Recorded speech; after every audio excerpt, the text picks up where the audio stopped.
December 13, 1939, the mouth of the River Plate, South America. 3 British cruisers, none of them carrying a gun larger than 8 inches, close on a German raider armed with 6 11-inch guns and armor that no British shell in range could reliably penetrate. The German ship has already sunk 9 merchant vessels across 2 oceans without loss. Naval doctrine says cruisers do not engage a pocket battleship. The math says the British squadron should be destroyed within 20 minutes. Instead, within an hour, the most feared commerce raider in the Atlantic is running for a neutral harbor, and 4 days later, her own captain scuttles her rather than fight again. Not one of the 3 British cruisers sank her. They beat her anyway. This is how. By late 1939, the Admiral Graf Spee had become Germany's proof of concept for a new kind of war at sea. She was a Deutschland-class ship, what the Germans called a Panzer ship and the British press called a pocket battleship, built to slip past the Versailles restrictions on tonnage while carrying capital ship firepower. 6 11-inch guns in 2 triple turrets, 8 5.9-inch secondary guns, diesel propulsion instead of steam turbines, giving her a cruising range past 10,000 nautical miles without refueling. Armor thick enough to shrug off cruiser-caliber shells. She could outrun anything she couldn't outfight and outfight anything she couldn't outrun.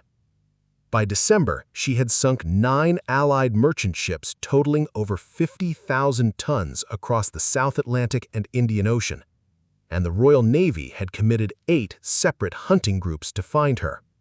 Commodore Henry Harwood found her first, and he found her because he thought like her captain instead of like a rulebook.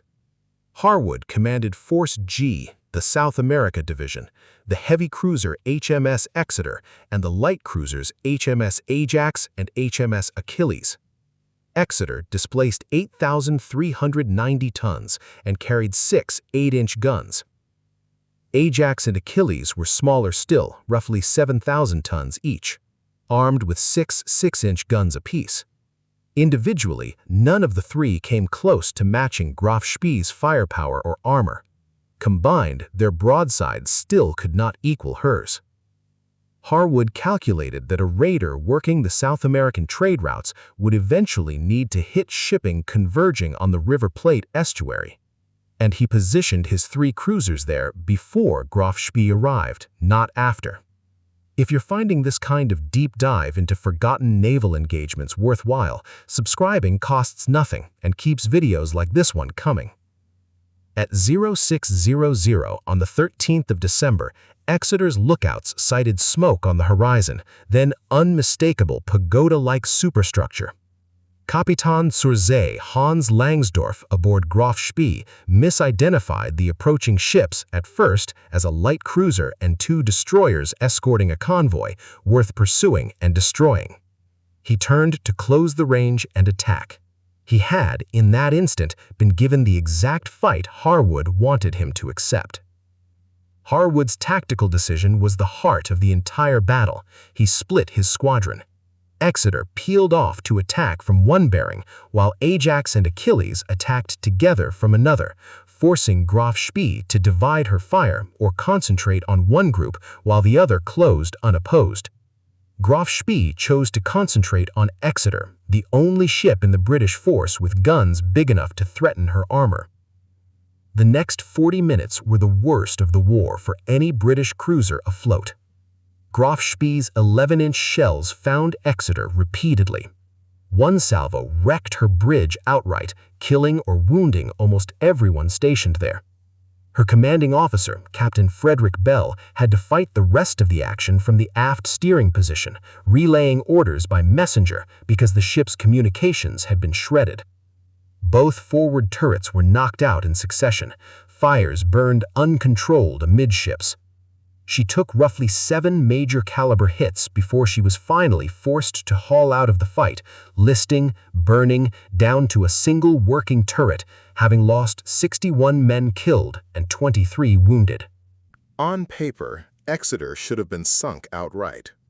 She wasn't, because while Graf Spee was pounding Exeter to a wreck, Ajax and Achilles were doing what their smaller guns and higher rate of fire were built for, closing the range, weaving to spoil the German gunners' solution, and putting sustained 6-inch fire into Graf Spee's upper works and fire control systems. The raider was hit an estimated 20 times. None of it penetrated her main belt. All of it degraded her. Fuel processing equipment was damaged badly enough that Langsdorff no longer had confidence he could make the long Atlantic crossing back to Germany.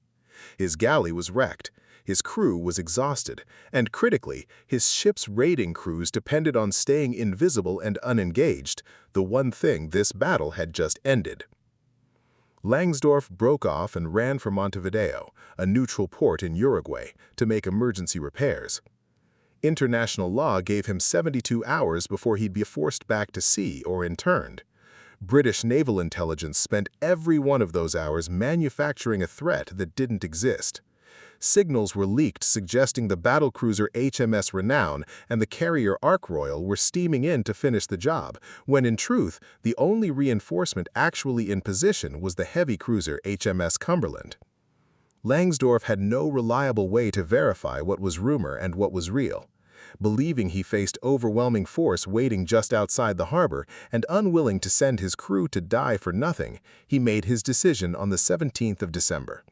He scuttled Graf Spee in the shallow water of the estuary rather than sail her out to be destroyed. 3 days later, in a Buenos Aires hotel room, he took his own life. Not one British shell sank the Graf Spee. She sank herself, because 3 outgunned cruisers had already done everything that mattered. They'd found her, they'd wounded her enough to strip away her invisibility and her confidence, and they'd made the bluff that followed believable. Exeter went home for a year of rebuilding. Ajax and Achilles were feted as heroes on their return, the first British naval victory of the war splashed across every newspaper in the Commonwealth at a moment when good news was in desperately short supply. The lesson the Admiralty took from the River Plate wasn't about gun calibers, it was about doctrine. A commander who understood where the enemy needed to go, who was willing to split an outgunned force into 2 attacking angles instead of 1 defensive line, and who backed deception with just enough real steel to make it credible, had beaten a ship that outclassed him on every single specification sheet.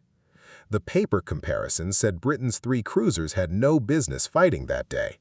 The men who fought it understood that naval battles are won by decisions made before the first shell is fired, not by the numbers stamped on the gun barrels.